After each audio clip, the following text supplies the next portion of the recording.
नमस्कार, मैं हूं अंकुर और आप देख रहे हैं सत्य हिंदी का न्यूज बुलेटिन। एक नजर अब तक की सुर्खियों पर। पीएम मोदी ने कहा था कि उनकी तीसरे टर्म में भारत दुनिया की तीसरी सबसे बड़ी अर्थव्यवस्था होगी। अब प्रसिद्ध स्विस संस्था यूबीएस का कहना है कि मोदी का डंका बजा नहीं, डंके की दम निकल रही है। भारत का दुनिया की तीसरी सबसे बड़ी अर्थव्यवस्था अब सिर्फ सपना सा लगता है। यूबीएस के अनुसार भारत की आर्थिक वृद्धि को महत्वपूर्ण चुनौतियों का सामना करना पड़ रहा है। 4-5 ट्रिलियन डॉलर के जीडीपी के साथ दुनिया की तीसरी सबसे बड़ी अर्थव्यवस्था बनने की देश की आकांक्षा अब एक दूर के सपने जैसी लगती है। यूबीएस ने भारत में गंभीर आर्थिक मंदी की भविष्यवाणी की है, साथ ही रुपए के और भी कमजोर होने की संभावना है। संस्था का कहना है कि भारत में प्रत्यक्ष विदेशी निवेश यानी एफडीआई ठप हो गया है और पूंजीपति बैंकों से कर्ज लेकर देश से भाग रहे हैं। इस बीच बचे हुए लोगों को कर्ज देने के लिए बैंकों के पास धन की कमी हो रही है। इस वक्त भारत में काम कर रही कंपनियां कम मुनाफे से जूझ रही हैं, जिससे आगे छटनी और बेरोजगारी बढ़ सकती है। बड़ी बात यह है कि यूबीएस ने 2008 के वैश्विक वित्तीय संकट की सटीक भविष्यवाणी की थी, जिसमें चेतावनी दी गई थी कि कई प्रमुख अमेरिकी बैंक डूब जाएंगे, जिससे दुनिया भर में प्रभाव पड़ेगा। यूबीएस ने कहा कि भारत की 4 ट्रिलियन डॉलर की अर्थव्यवस्था एक स्ट्रक्चरल स्लोडाउन यानी मंदी में प्रवेश कर गई है, जिसे तेल की कीमतों में बढ़ोतरी या सरकारी खर्च में गिरावट जैसे साइक्लिकल फैक्टर्स से नहीं समझा जा सकता है। यूबीएस में ईएम स्ट्रेटेजी रिसर्च के हेड माणिक नारायण ने कहा, यह कहना है कि भारत बाकी उभरते बाजारों की तुलना में ट्रंप के जोखिम से बहुत दूर है, यह बहस का मुद्दा है। उन्होंने बताया कि कैसे अमेरिकी उपज का माहौल भारत के विकास के लिए चुनौतियां पैदा करता है। बता दें, पिछले महीने में भारतीय शेयरों के बाजार मूल्य में लगभग 500 बिलियन डॉलर की गिरावट आई है। अमेरिकी डॉलर के मुकाबले रुपया लगातार रिकॉर्ड निचले स्तर पर गिर गया है, जो एशिया में एक महीने में सबसे खराब हालत है। कांग्रेस पार्टी के पूर्व अध्यक्ष राहुल गांधी ने अरविंद केजरीवाल पर हमला बोला है। दिल्ली में एक चुनावी कार्यक्रम के दौरान राहुल गांधी ने कहा कि अरविंद केजरीवाल ने अलग ढंग की राजनीति का वादा किया था, लेकिन दिल्ली को सबसे बड़ा शराब घोटाला दे दिया। इस दौरान उन्होंने दिल्ली दंगों का जिक्र करते हुए आप के मुखिया को घेरने का प्रयास किया। उन्होंने कहा कि अरविंद केजरीवाल उस समय नजर नहीं आए जब गरीबों को उनकी जरूरत थी, जब दिल्ली ने हिंसा का सामना किया। राहुल गांधी ने पटपड़गंज विधानसभा सीट पर प्रचार के दौरान केजरीवाल पर तीखा हमला किया। उन्होंने कहा कि केजरीवाल जी अपने बारे में कहते हैं, मैं ईमानदार हूं, ये खुद को ही सर्टिफिकेट दे रहे हैं, जनता से नहीं पूछ रहे। जो बेईमान होता है वही अपने आप को सर्टिफिकेट देता है। आप आए थे और कहा था कि ईमानदारी की राजनीति करूंगा, लेकिन आपने सबसे बड़ा शराब घोटाला कर दिया, ये सच्चाई है। कांग्रेस सांसद राहुल गांधी ने दिल्ली में केजरीवाल पर हमला बोला। राहुल गांधी ने कहा कि अरविंद केजरीवाल जब आए थे उनके पास छोटी सी गाड़ी थी। आपने केजरीवाल के घर की तस्वीर भी देख ली, वो शीश महल में रहते हैं। उन्होंने इसके साथ ही कहा कि बाकी पार्टी वाले मोदी से डरे या नहीं डरे पता नहीं, केजरीवाल जरूर कांप जाते हैं। जब दिल्ली में हिंसा हुई थी तो केजरीवाल कहीं नहीं दिखे थे। दिल्ली विधानसभा चुनाव में समाजवादी पार्टी के राष्ट्रीय अध्यक्ष अखिलेश यादव आम आदमी पार्टी के लिए प्रचार करेंगे। आम आदमी पार्टी के मुताबिक अखिलेश यादव किराड़ी और रिठाला में अरविंद केजरीवाल के साथ 30 जनवरी को रोड शो करेंगे। उत्तर प्रदेश के कैराना की समाजवादी पार्टी सांसद इकरा हुसैन समेत समाजवादी पार्टी के कुछ और नेता भी दिल्ली में आम आदमी पार्टी के लिए प्रचार करेंगे। आम आदमी पार्टी के सांसद संजय सिंह ने बताया है कि टीएमसी के सांसद और फिल्म अभिनेता शत्रुघ्न सिन्हा आपके लिए दिल्ली में प्रचार करेंगे। वो नई दिल्ली और जंगपुरा सीट पर प्रचार कर सकते हैं। नई दिल्ली सीट पर अरविंद केजरीवाल और जंगपुरा सीट पर मनीष सिसोदिया चुनाव लड़ रहे हैं। माना जा रहा है कि दिल्ली में पूर्वी उत्तर प्रदेश और बिहार के प्रवासी मतदाताओं को देखते हुए शत्रुघ्न सिन्हा का प्रचार आम आदमी पार्टी को फायदा पहुंचा सकता है। दिल्ली के पूर्व सीएम अरविंद केजरीवाल के यमुना नदी में बीजेपी सरकार के द्वारा जहर मिलाए जाने के बयान पर हरियाणा के मुख्यमंत्री नायब सिंह सैनी ने उन्हें चुनौती दी है। सैनी ने कहा कि वो अपने बयान के लिए हरियाणा और दिल्ली के लोगों से तुरंत माफी मांगे, नहीं तो हम उनके खिलाफ मानहानि का केस करेंगे। इस पर केजरीवाल ने कहा है कि केस करना है तो कर दो, वैसे भी कोई कसर छोड़ी है क्या? जेल भेज दिया, अब क्या फांसी पर चढ़ाओगे? बता दें, केजरीवाल ने कहा है कि हरियाणा सरकार यमुना के रास्ते दिल्ली आने वाले पानी में जहर मिला रही है। वहीं बीजेपी नेता सुधांशु त्रिवेदी ने कहा है कि केजरीवाल जैसा आरोप तो पाकिस्तान ने भी युद्ध में भारत पर नहीं लगाया था। 5 फरवरी को दिल्ली विधानसभा चुनाव को लेकर वोटिंग है। इसके लिए बीजेपी, आम आदमी पार्टी, कांग्रेस समेत सियासी दल जमकर प्रचार अभियान में जुटे हैं। इस बीच दिल्ली चुनाव में दावेदारी कर रहे उम्मीदवारों में सबसे अमीर कैंडिडेट्स की लिस्ट सामने आई है। दिल्ली चुनाव में बीजेपी के करनैल सिंह सबसे अमीर उम्मीदवार हैं। उनके पास 259 करोड़ रुपए की संपत्ति है। ये जानकारी चुनाव विश्लेषण करने वाली संस्था एडीआर ने दी है। एडीआर के मुताबिक दिल्ली चुनाव में 5 उम्मीदवार ऐसे हैं जो अरबपति हैं। बता दें, दिल्ली चुनाव से पहले जारी एडीआर की रिपोर्ट में खुलासा हुआ है कि धनी उम्मीदवारों की संख्या के मामले में भाजपा सबसे आगे है। कुल 699 प्रत्याशियों में से 5 अरबपति हैं, जिनमें से 3 भाजपा के हैं और एक उम्मीदवार कांग्रेस व आम आदमी पार्टी के हैं। वहीं सबसे दागी उम्मीदवारों में सबसे अधिक आम आदमी पार्टी के हैं, 63% हैं, कांग्रेस के 41% हैं और भाजपा के 29% हैं। दिल्ली के पूर्व मुख्यमंत्री अरविंद केजरीवाल ने कहा कि उन्होंने प्रधानमंत्री को चिट्ठी लिखी है।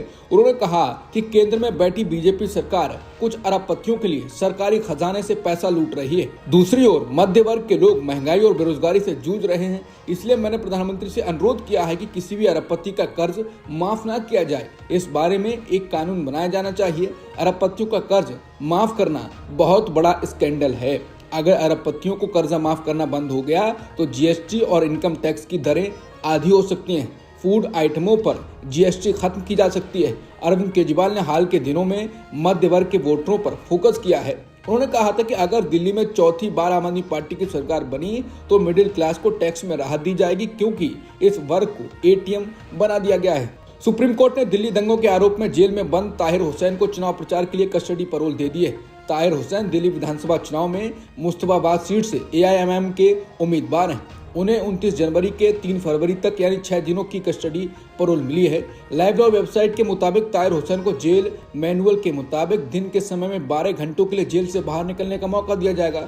सुप्रीम कोर्ट के आदेश के मुताबिक ताहिर हुसैन को जेल से बाहर रहने के दौरान सारे खर्च खुद उठाने होंगे, जिसमें पुलिस सुरक्षा पर होने वाला खर्च भी शामिल है। बता दें, 5 साल पहले फरवरी 2020 में दिल्ली के मुस्तफाबाद इलाके में सांप्रदायिक दंगे हुए थे। दिल्ली दंगों में 53 लोग मारे गए थे। ताहिर हुसैन आम आदमी पार्टी के पार्षद थे, जिन्हें बाद में पार्टी ने निलंबित कर दिया था। ट्रंप की अमेरिका फर्स्ट नीति दुनिया के कई क्षेत्रों में संकट पैदा कर सकती है। संयुक्त राष्ट्र प्रमुख ने राष्ट्रपति डोनाल्ड ट्रंप के उस फैसले पर चिंता जाहिर की है जिसमें उन्होंने अमेरिका की ओर से की जाने वाली विदेश सहायता को रोकने का फैसला किया है। सोमवार को एक प्रेस कॉन्फ्रेंस के दौरान एंटोनियो गुटेरेस के प्रवक्ता ने कहा कि ट्रंप प्रशासन की नीतियों को चिंता के साथ देखा जा रहा है। गुटेरेस के प्रवक्ता ने कहा कि अमेरिका से उन्होंने दुनिया भर के सबसे कमजोर समुदायों के विकास और उत्थान के लिए दी जाने वाली मदद को जारी रखने की अपील की है। दुजरिक ने कहा कि अमेरिका दुनिया में सबसे ज्यादा सहायता देता है और कई समुदायों का जीवन और आजीविका इस सहायता पर निर्भर है। उन्होंने आगे ये भी कहा कि अभी हम ये देखने में लगे हैं कि ट्रंप के फैसले का असर किस तरह का पड़ेगा और इसका क्या मतलब है। बता दें, ट्रंप ने दुनिया के सभी देशों के लिए मदद का दरवाजा पूरी तरह बंद कर दिया है। इससे पूरी दुनिया में खलबली मच गई है। यहाँ तक कि भारत में इस बात को लेकर चर्चा है। भारत में अमेरिकी मिशन ने यह सुनिश्चित करने के लिए एक समीक्षा शुरू कर दी है कि मौजूदा फंड पर कार्यकारी आदेशों का कितना असर पड़ेगा। इंडियन एक्सप्रेस की रिपोर्ट के अनुसार इससे पर्यावरण, स्वास्थ्य और भारत में अमेरिकी दूतावास और यूएसएआईडी द्वारा दशकों से चलाए जा रहे ऐसे अन्य कार्यक्रमों पर असर पड़ने की संभावना है। बता दें, भारत में अमेरिका के फंड से पर्यावरण, स्वास्थ्य और कई अन्य क्षेत्रों में काम होता है जिस पर सीधा असर होगा। पीएम मोदी ने कल अमेरिकी राष्ट्रपति ट्रंप से बात की, लेकिन बातचीत के दौरान ट्रंप ने जो कहा उससे भारत की मुश्किलें बढ़ सकती हैं। ट्रंप ने पीएम मोदी से कहा कि भारत अमेरिकी सुरक्षा उपकरण और खरीदे। ट्रंप ने यह भी कहा कि अमेरिका और भारत के बीच द्विपक्षीय व्यापार उचित तरीके से होना चाहिए, यानी ट्रंप चाहते हैं कि व्यापार घाटा अमेरिका का नहीं होना चाहिए। बता दें, ट्रंप के सत्ता में आने के बाद दोनों नेताओं के बीच ये पहली बातचीत है। व्हाइट हाउस का कहना है कि दोनों नेताओं के बीच ठोस बातचीत हुई। पीएम मोदी के व्हाइट हाउस आने की योजना पर भी बातचीत हुई।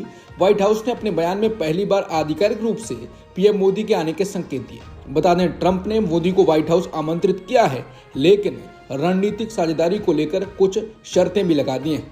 ट्रंप ने अमेरिकी रक्षा उपकरण खरीदने पर जोर दिया है और द्विपक्षीय व्यापार को संतुलित करने के लिए कहा है। वहीं भारत के खिलाफ ट्रंप की टैरिफ धमकी को लेकर भारत के पूर्व विदेश सचिव कमल सिब्बल ने लिखा है कि ट्रंप भारत पर टैरिफ लगाते हैं तो ये अमेरिका की आर्थिक दादागिरी होगी। अमेरिका की अर्थव्यवस्था भारत से बहुत बड़ी है। अमेरिका की अर्थव्यवस्था $29 ट्रिलियन की है, जबकि भारत की महज $4 ट्रिलियन की है। अमेरिकी राष्ट्रपति ट्रंप ने भारत, चीन और ब्राजील जैसे देशों को टैरिफ की धमकी दी है। उन्होंने कहा कि हम बाहरी देशों और बाहरी लोगों पर टैरिफ लगाने जा रहे हैं जो वास्तव में हमें नुकसान पहुंचा रहे हैं। ट्रंप ने कहा कि उनका इरादा हमें नुकसान पहुंचाने का है, लेकिन वो मूल रूप से अपने देश को अच्छा बनाना चाहते हैं। ट्रंप ने कहा कि चीन एक जबरदस्त टैरिफ मेकर है और भारत और ब्राजील और कई बाकी देश ऐसे हैं। इसलिए अब हम ऐसा नहीं होने देंगे क्योंकि अमेरिका को पहले स्थान पर रखने जा रहे हैं। ट्रंप ने कहा कि इनके टैरिफ अमेरिका को नुकसान पहुंचाते हैं और इसलिए अमेरिका में पैसे लाने के लिए हम बाकी देशों पर टैरिफ लगाएंगे। इस साल बिहार में चुनाव होने वाले हैं। चुनाव की तैयारी राहुल गांधी अभी से करने लगे हैं। एक यात्रा भी बिहार की कर चुके हैं और अब नीतीश की पार्टी जेडीयू में सेंध लगा दी है। जेडीयू के दो प्रमुख नेता अली अनवर और भागीरथ मांझी ने कांग्रेस का दामन थाम लिया है। अली अनवर जेडीयू के पूर्व राज्यसभा सांसद हैं और भागीरथ मांझी माउंटेन मैन दशरथ मांझी के पुत्र हैं। दोनों नेताओं के कांग्रेस में शामिल होने से जेडीयू को बड़ा झटका लगा है। जेडीयू के नेता के अलावा कांग्रेस ने 5 और लोग भी शामिल किए हैं। इन 5 शख्सियतों में बीजेपी की पूर्व राष्ट्रीय प्रवक्ता निखत अब्बास और आम आदमी पार्टी के पूर्व राष्ट्रीय प्रवक्ता निशांत आनंद, बिहार में अखिल भारतीय प्रजापति कुमार संघ के राज्य अध्यक्ष मनोज प्रजापति, देश के मशहूर हार्ट सर्जन और पद्मश्री से सम्मानित डॉक्टर जगदीश प्रसाद और प्रसिद्ध लेखक फ्रैंक हुजूर शामिल हैं। बिहार की राजनीति में अब बवाल हो गया है। भागलपुर के गोपालपुर विधानसभा के जदयू विधायक गोपाल मंडल ने बीजेपी नेता को भगा दिया। दरअसल नवगछिया में आयोजित गणतंत्र दिवस समारोह में शामिल हुए गोपाल मंडल अपने लिए कुर्सी की सही व्यवस्था नहीं होने का आरोप लगाते हुए भड़क उठे। गुस्से से तिलमिलाए गोपाल मंडल ने समारोह में तमाम मर्यादाओं को भूलते हुए अमर्यादित शब्दों का भी इस्तेमाल किया। वहीं भाजपा जिला अध्यक्ष को उन्होंने पहली लाइन में अपने बराबर नहीं बिठाने दिया और जबरन पीछे भेज दिया। हालांकि भाजपा भी विधायक और जदयू पार्टी पर अब हमलावर है।